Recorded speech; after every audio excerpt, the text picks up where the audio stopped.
I hope you're good. I hope you're great. I hope you're having a lovely day. It is another week, another podcast. Thank you guys for tuning in consistently every week, every Sunday. Just want to show you guys my appreciation. So thank you so much. Anyways, let's get started. Load shedding. Oh, we know it's bad. We know it's bad. I said before in a previous episode that the Minister of Electricity said himself that load shedding is not going to stop during winter. But jeez Louise, I did not see it going this bad. We are on stage 6. That means 12 hours of load shedding. And guess what? We could be looking at a stage 8. I have never seen stage 8 before. I've seen it on that Escomse push app, and it looks scary. 16 hours of no electricity. 16 hours. Yeah, it's going to cause so many problems, businesses, job losses. Yeah, I hope we strike. I hope we do something. I can't, man. I can't, man. Like, it doesn't make any sense to have 16 hours of no electricity in winter. Of all the seasons in winter, none of this is making any sense.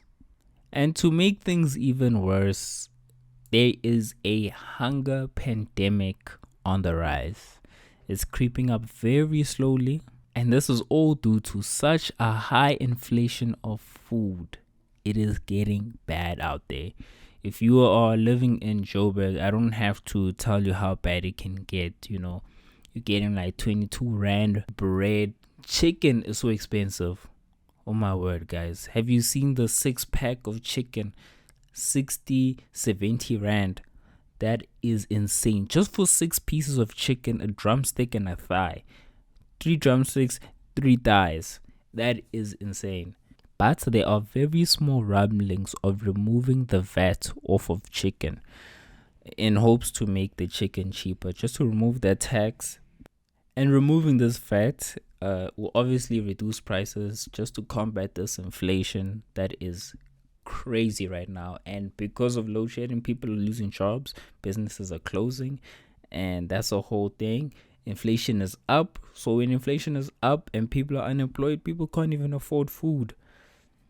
So it is a real issue. It is crazy what just not having electricity can do to a country. It is crippling. But I really do hope that they come to a conclusion. They take action against this inflation, and not just on chicken, man. Everything is expensive. I mean, a 5-pack of noodles, it's like almost is about like 45 Rand, almost 50 Rand, just for a 5-pack of noodles. Yeah, no. It's just bad. Food is gonna be so expensive. No one is gonna be able to afford food at some point. Because at some point when people get hungry, it's gonna be a problem. And then when problems happen, people will strike. And when people strike, it's a whole thing. Oh Lord, somebody help us. But for those of you who do have some money to spare, please prepare yourselves. There is this device called the UPS. This is not an ad. This is just a tip for those of you who can afford to get it, or if you have the chance to get it now, make sure you get a UPS. For those of you who may not know, a UPS is an uninterrupted power supply. So it's essentially just a battery. You hook it up to whatever device you want to continue working throughout load shedding. So let's say you want to hook up a computer. When it's load shedding, you don't want to just lose your work or whatever the case may be. You just plug in the computer to the UPS to the plug on the wall. So when there is electricity, it charges the UPS. And when there's no electricity, the UPS powers the computer. But you'll have to do the research for your specific device or computer. It could be Wi-Fi routers, TVs, you name it. So just a tip out there for any of you who may not know, but you should look into a UPS, because solar panels are expensive. I understand that they're expensive to set up, and sometimes it could be really inconvenience. It could be a real inconvenience to use because it's winter. Sunny days are rare right now. Please, guys, make sure you take care of yourselves during this stage 6, stage 8, whatever stage we're gonna be on. It's scary out there, People are worried about blackouts, and looking at the way things are going, a long-term blackout might be inevitable. But I don't want to make anyone panic. I don't know anything. Prepare for the worst, pray for the best. Something that I also found interesting is that the Carlton Center in Johannesburg is being sold for 900 million by Transnet. If any of you don't know where the Carlton Center is, it's got the Transnet logo on top of the building. It's in Joburg.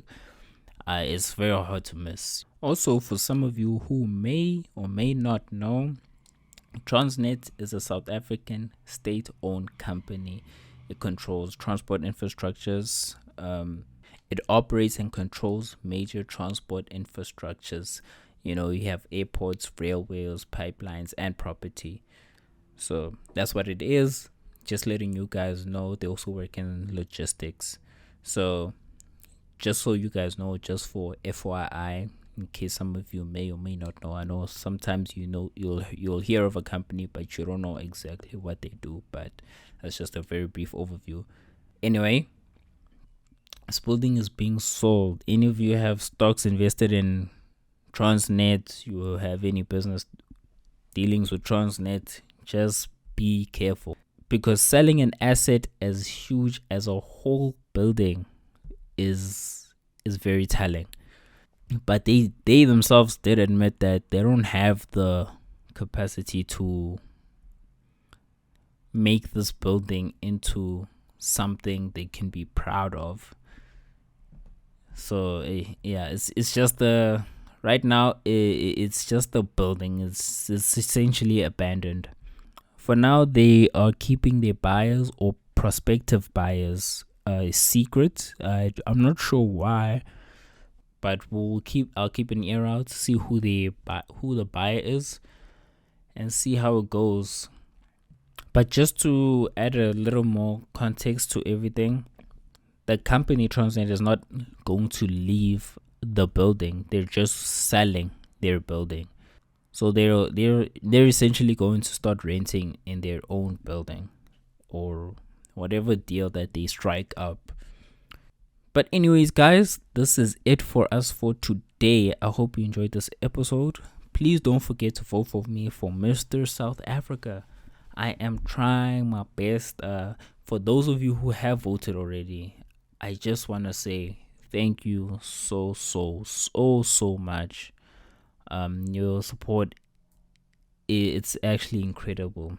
I want to give a special shout out to everyone in Ngqeleni, because wow, their support has just been so wow. They've had my back for a long time now, and they are showing up. So I really do want to give them a special mention. Everyone in Ngqeleni, shout out to the Taleni family. And I almost cried the day that oh no, I don't want to speak about it. But anyway, love you guys, and we'll speak next week. I hope you enjoyed this episode. I hope you are now informed. This has been Lefa Taleni signing out.